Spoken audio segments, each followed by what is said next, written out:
Hello, people. On this week 7, the topic I want to discuss today is a little bit different topic of the civil rights movement than what I've been talking about the civil rights movement involving the national sit-ins. I want to talk about the armed uh, um, struggle, militant side of the civil rights movement, basically by groups like the Deacons of Defense, the Black Panther Party, and the ideology influence on Malcolm X self defense approach.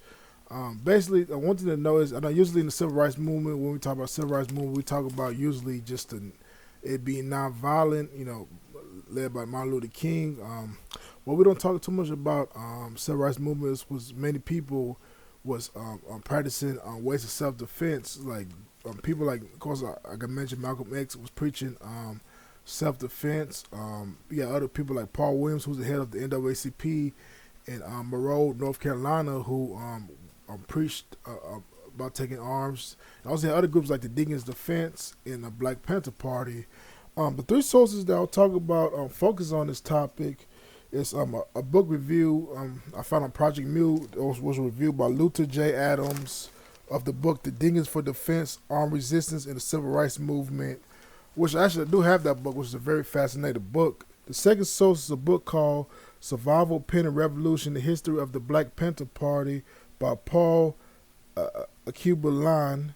And the last source is Malcolm X and Print on Screen by Thomas Doherty. Basically, the first source, despite it was a book reviewed by Luther J. Adams, basically he talks about his own opinion about the book. I can tell you, reading this book too, I got this book by myself. This was a very fascinating book to learn about the history of this organization called the Deacons of Defense. There was an organization that was created in Jonesboro, Louisiana in 1964, which was church members who took up guns to protect Congress or racial equality members or core members from the Ku Klux Klan who was harassing and terrorizing them, and basically the black citizens and the general public. The organization grew, including several chapters across Louisiana, including Bogalusa, Louisiana, and of course states like Mississippi. Also, they even spread to the north in cities like Chicago, Illinois. Basically, this organization also too, though, one time act as bodyguards for Martin Luther King March Against Fear campaign that was going on in 1966 from Memphis to Mississippi. This organization basically was very influential of a lot of armed struggle in the South.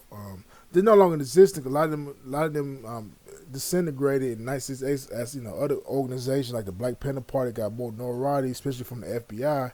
But I watched a movie too on it too. It's a really good movie too. Came out 2003 with Forrest Whitaker. I recommend checking it out, called Deacons of Defense. But there was a military organization a lot of people never heard of. Second source, which I mentioned, which was the Revolution, the History of the Black Panther Party by Paul Keeper-Line, basically talking about the just history of the Black Panther Party. I know many people heard about the Black Panther Party, which was founded by Huey P. Newton and Bobby Seals in Oakland, California in October 1966, which who was heavily influenced people like Malcolm X and people like Paul Williams. Also took a more black nationalist and more Leninist and Mao approach to the civil rights movement. Basically, the organized a lot of communities, basically to protect against police violence. They fed kids breakfast in the mornings for school. They have something to eat. They also had health programs like treating people with sickle cell anemia. Basically, this organization called spread to other states.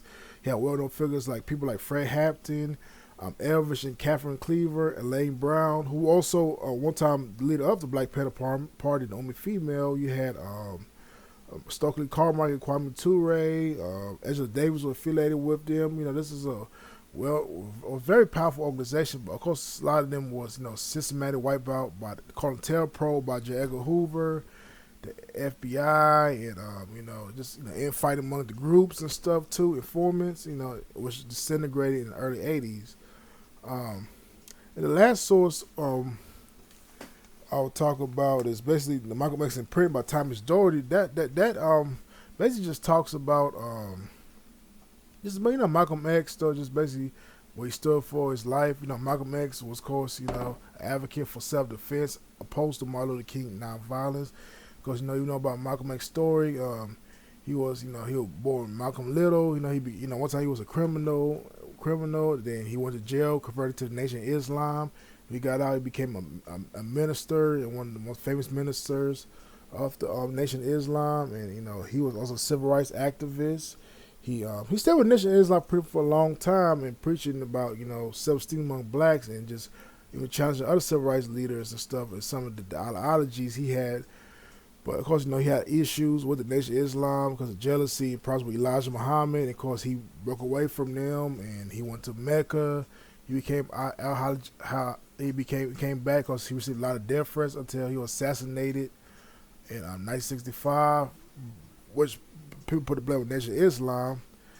But it's a long story. But basically, this video, I just want to talk a little bit about the armed self-defense of these three organizations, this group, the Deacons of Defense, the Black Panther Party, and Malcolm X. It's basically just give you a little brief insight of that. It was a lot of people that advocated for self-defense, doing civil rights movement, and not just the non-violent side. It's more I can talk about this topic, but I know it's gonna take a long, so I have to keep this short. I hope y'all enjoyed this video. Y'all have a good day.